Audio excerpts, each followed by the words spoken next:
রাজধানীর ইঞ্জিনিয়ার্স ইনস্টিটিউশনে এই মুহূর্তে কথা বলছেন প্রধানমন্ত্রী শেখ হাসিনা। আমরা সরাসরি চলে যাচ্ছি প্রধানমন্ত্রীর বক্তব্যে। ডক্টর ডক্টর এফআর খান, আইএবির অন্যতম প্রতিষ্ঠাতা প্রকৌশলী এম.এ. জব্বার সহ যারা নিজেদের মেধা, মনন, যোগ্যতা, সৃজনশীলতা দিয়ে বাংলাদেশের প্রকৌশল শিক্ষা ও পোশাকে আরও একটা উন্নত অবস্থানে পৌঁছে দিয়ে গেছেন। আমি তাদেরকেও স্মরণ করছি। যুদ্ধ বিধ্বস্ত দেশ যখন জাতিপিতা গড়ে তোলেন তখন আমাদের সীমিত শক্তি ছিল। রাস্তাঘাট, পুল, ব্রিজ সব বিধ্বস্ত। সেই হার্ডিন ব্রিজ, ভৈরব ব্রিজ থেকে শুরু করে প্রতিটি রাস্তা, আমাদের port, Chattogram port, Khulna port, মাইনকোটা এবং বিধ্বস্ত। সমস্ত রাস্তাঘাট, স্কুল, কলেজ থেকে শুরু করে মসজিদ, মাদ্রাসা, মন্দির, গির্জা কোনো কিছু বাদ যায়নি পাকিস্তানি হানাদার বাহিনীর ধ্বংস করেনি।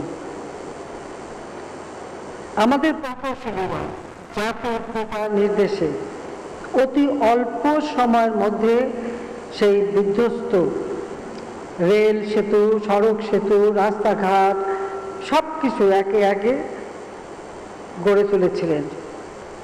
যে সমস্ত কলকারখানা তারা পরিত্যক্ত রেখে গিয়েছিলেন, সেই কলকারখানা সহ বিভিন্ন প্রতিষ্ঠানগুলি সংস্কার করা এবং পুনর্নির্মাণের কাজ করেছিলেন।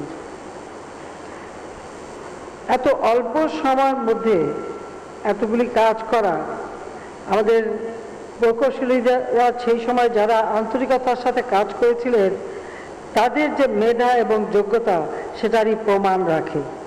আমি তাদেরকে স্মরণ করি। আজকে ৭২ সালে জাতির পিতা বঙ্গবন্ধু শেখ মুজিব যখন ক্ষমতা হাতে নেন তখন বাংলাদেশের জনগণের মাথাপিছু আয় ছিল মাত্র $৯৭ মাত্র ৩ বছরের মধ্যে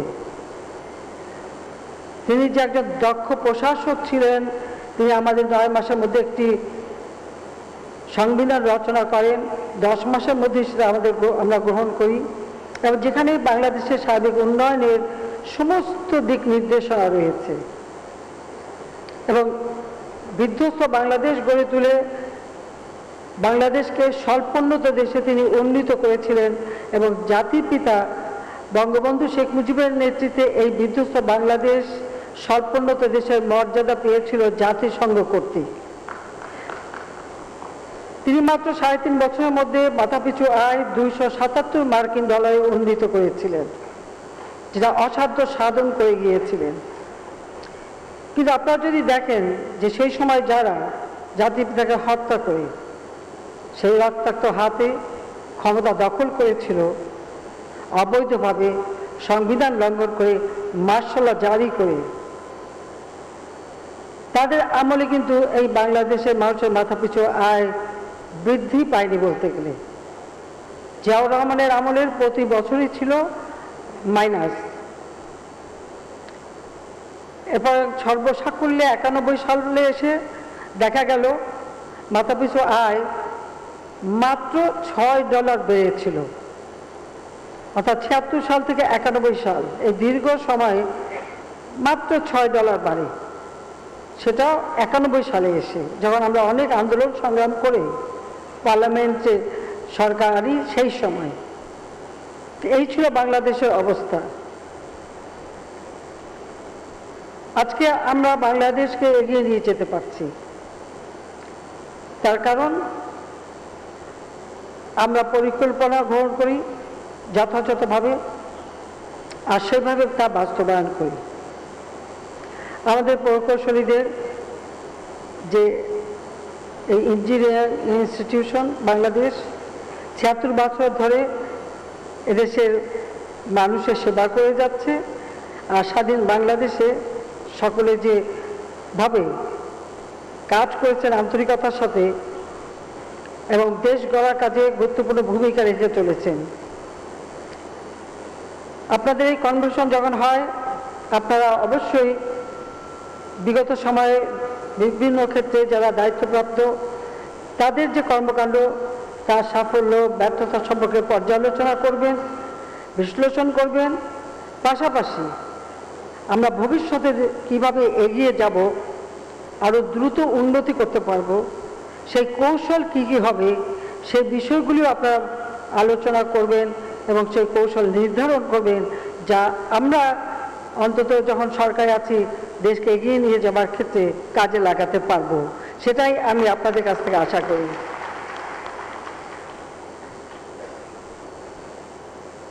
আমি কি দিয়েছি সেটা তো আপনারা নিজেরাই বলেছেন। এই জায়গাটা রেজিস্ট্রেশন করে দেওয়া 96 সালে আমি দিয়েছিলাম এবং একটা ভালো সুন্দর বিল্ডিং করা। যদিও আমাদের ইঞ্জিনিয়ার সাহেবরাই বিল্ডিংটা করেছিলেন, তবে আমি এটা 3 দফা এটা ডিজাইনটা পরিবর্তন করি তারাই। যা হোক, সেই সাথে এর আর্থিক সহায়তাটাও আমরা দিয়েছি। তাছাড়া ইঞ্জিনিয়ারিং স্টাফ কলেজ, সেই মেঘনা পাড়ের চমৎকার জায়গা, সেখানে 72 বিঘা জমি সেটা আমরা দিয়েছিলাম এবং সেই স্টাফ কলেজ তৈরি করার জন্য বেশ মোটা অঙ্কের টাকা সেই সময় দেওয়া হয়েছিল। যা কী দিলাম সেটা না বলাই ভালো। কথায় বলে ডান হাতে দিলে বাঁ হাতও জানবে না, তো আমি সেটা বলতে চাই না, কিন্তু আমরা যে দিয়েছি সেটা হলো বাস্তবতা। আর এই জমিটাও রেজিস্ট্রেশন করে দেওয়ার ক্ষেত্রে, তাছাড়া খুলনা,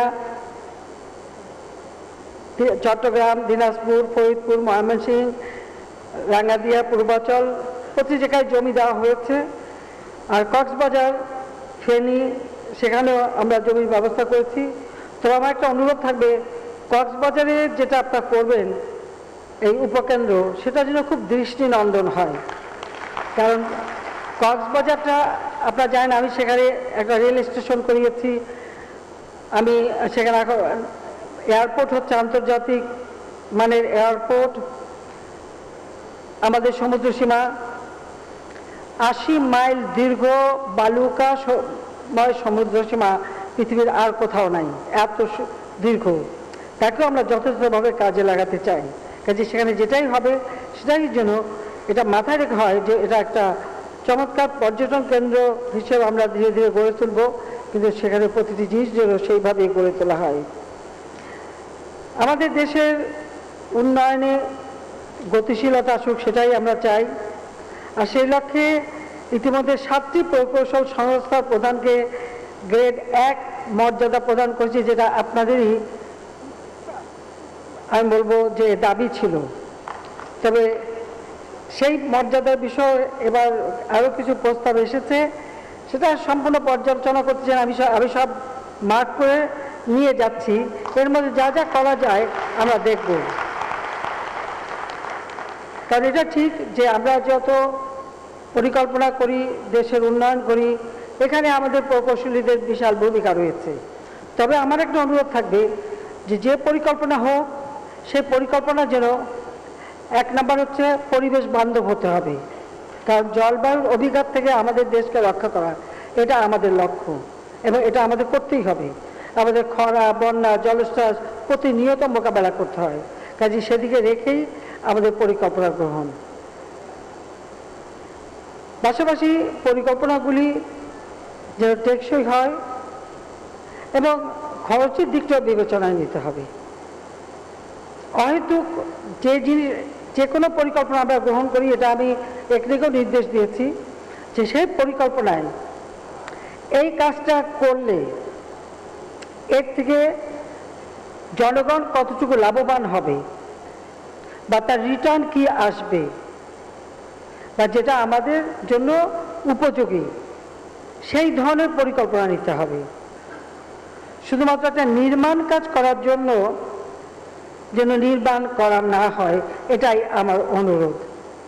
যে শুধু নির্মাণের জন্য নির্মাণ করা বা এটা কাজ করলেই সেখানে একটা কনস্ট্রাকশন হবে, কিছু লোক কাজ পাবেন, কিছু কাজ কমিশন পাবেন, কিছু এই পাবেন সেই পাবেন, সেটার জন্য না হয়। এটার জন্য আমি আমার পার্লামেন্ট পার্টির এমপিদেরও নির্দেশ দিয়েছি, পার্লামেন্টে আমি নিজে বলেছি, একনেকের মিটিংয়ে বলেছি, সব জায়গায় আমি এই কথাটাই বলি। আর সেরকম যদি কোনো প্রকল্প দেখি অবশ্যই আমি তা অনুমোদন করব না। যেটা আমার দেশের কাজে লাগবে, মানুষের কাজে লাগবে, আর যে প্রকল্পটা শেষ করলে পরে